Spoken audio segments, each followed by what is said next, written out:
अस्सलाम वालेकुम, good evening. वही बात हमेशा जो कहते हैं, क्योंकि उसी नाम से इब्तदा जो कि वाकई लायक ज़ात है, उसके अलावा तो मुमकिन ही नहीं है। कहते हैं ना अंग्रेज़ी में कि well begun is half done. So हमारा यही ईमान है, जब अल्लाह के नाम से बिगनिंग होती है वो सबसे बेहतरीन होती है और उसमें आसानियाँ भी होती हैं, मुश्किलें भी दूर हो जाती हैं। सो जब भी इवन हमारे लिए तो ये भी ज़रूरी है, सबके लिए बीइंग ह्यूमंस के जिसने दिया उसका हर पल शुक्र अदा करना चाहिए, right. So again I repeat that innovate करना मत भूलिए, ख़ुद को इन्हांसमेंट्स पर बिलीव कीजिए, अपनी नॉलेज को अपग्रेड किया कीजिए, ताकि आप हर लाइफस्टाइल के साथ, आप हर एज ग्रुप के साथ कंफर्टेबली डील कर सकें, राइट।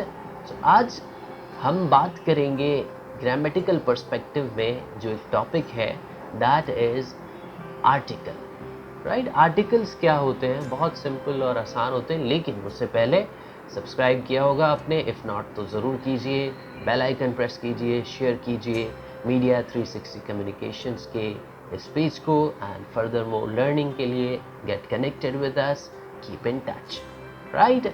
आर्टिकल्स की तरफ आते हैं, बहुत सिंपल होते हैं, इनको हम अल्फ़ाबेटिकल मैनर में समझेंगे तो हमारे लिए बहुत आसान होगी। सबसे पहले हम डिस्कस करेंगे इनडेफिनिट आर्टिकल को, राइट। इनडेफिनिट आर्टिकल्स दो होते हैं, एक होता है अ, दूसरा होता है एन। इसकी एक बात तो बहुत ही क्लियर है, वो ये है कि इनडेफिनिट आर्टिकल्स हमेशा सिंगुलर ऑब्जेक्ट्स के साथ या सिंगुलर नाउन्स के साथ इस्तेमाल होते हैं, क्योंकि इसकी जो मीनिंग है वो है एक यानी वन, वाहिद जिसको हम कहते हैं। Now here the question arises, अगर दोनों की मीनिंग सेम है तो ये दोनों अलग अलग चीज़ें क्यों हैं?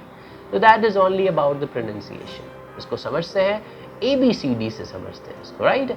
ABCD में हमारे पास 26 अल्फ़ाबेट्स होते हैं, जिनमें से 5 वॉवेल्स और 21 कॉन्सोनेंट्स होते हैं, right. Simple and easy. So vowels के साथ तो ये डेफिनेटली एन ही लगता है। For example an umbrella, an auditorium, an ink pot, an orange, इनके साथ हम एन ही लगाते हैं, लेकिन कुछ कॉन्सोनेंट्स के साथ भी एन लगता है। इसका ताल्लुक उसकी प्रोनाउंसिएशन से होता है। अगर हमारी अपनी रीजनल लैंग्वेज में जब हम किसी अंग्रेजी वर्ड को लिखेंगे और उसका साउंड अलिफ से आ रहा हो या फिर आइन से आ रहा हो, तो उसके साथ हम लोग एन लगाते हैं।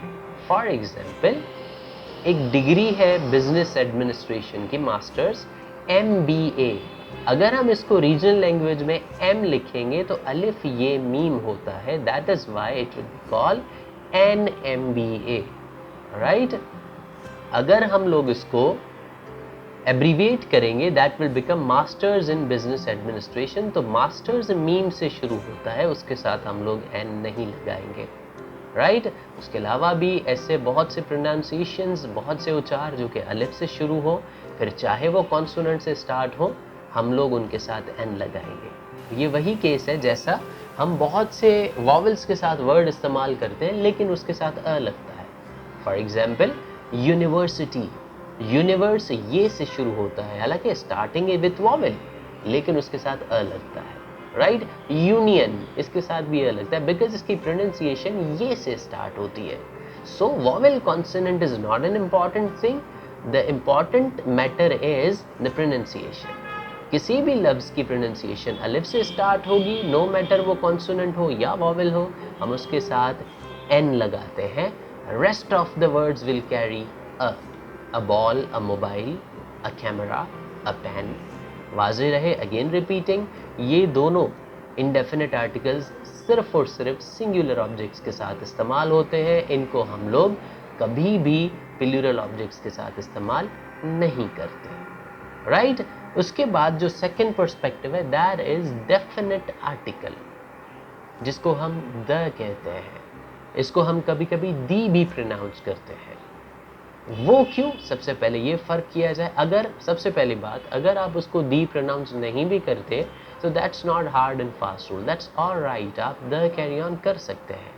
लेकिन अगर आप दी इस्तेमाल करना चाहें तो उस एडजेक्टिव के साथ इस्तेमाल करेंगे या उस नाउन के साथ इस्तेमाल करेंगे जो कि अलिफ के साथ प्रोनाउंस हो, राइट, जिसकी प्रोनाउंसिएशन अलिफ के साथ हो या वॉवेल के साथ हो, राइट। वॉवेल भी वो जो कि अलिफ से शुरू हो, सिंपल, राइट। ये छोटा सा फॉर्मूला है द और दी का। अब बात करते हैं इनको इस्तेमाल किसके साथ किया जाता है।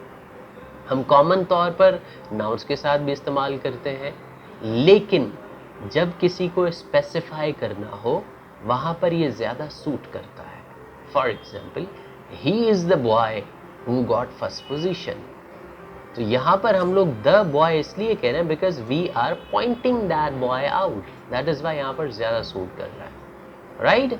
इसका पहला यूजेज यही है, जब हम स्पेसिफिकली किसी को पॉइंट आउट करते हैं तो द इस्तेमाल करते हैं। उसके बाद इसका सेकंड जो यूजेज है, एडजेक्टिव के साथ ये इस्तेमाल होता है।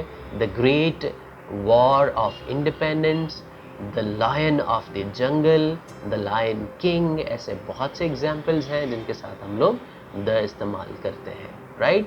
दी एनिवर्सरी, बिकॉज ए से स्टार्ट हो रहा है, अलिफ का साउंड दे रहा है, दैट इज वाई मैंने उसको दी प्रोनाउंस किया, राइट। जनरली तौर पर जब प्लूरल ऑब्जेक्ट्स या नाउन्स होते हैं जिनके साथ अ या एन नहीं लगता, उनके साथ हम लोग द लगा सकते हैं। ये इसकी 3 बेसिक यूजेज हैं जिनको समझने के लिए उसकी प्रैक्टिस दरकार है। If you are practising it well then it's going to be very easy, very simple with you. इसकी बहुत सी और भी यूजेजेस हैं, लेकिन on the basic terms and condition that is more than enough. आप समझ सकते हैं तो आसान है। Again repeating, note down the lecture, keep practising और कीप इनोवेटिंग। कोई भी प्रॉब्लम हो कमेंट बॉक्स में आप पूछ सकते हैं।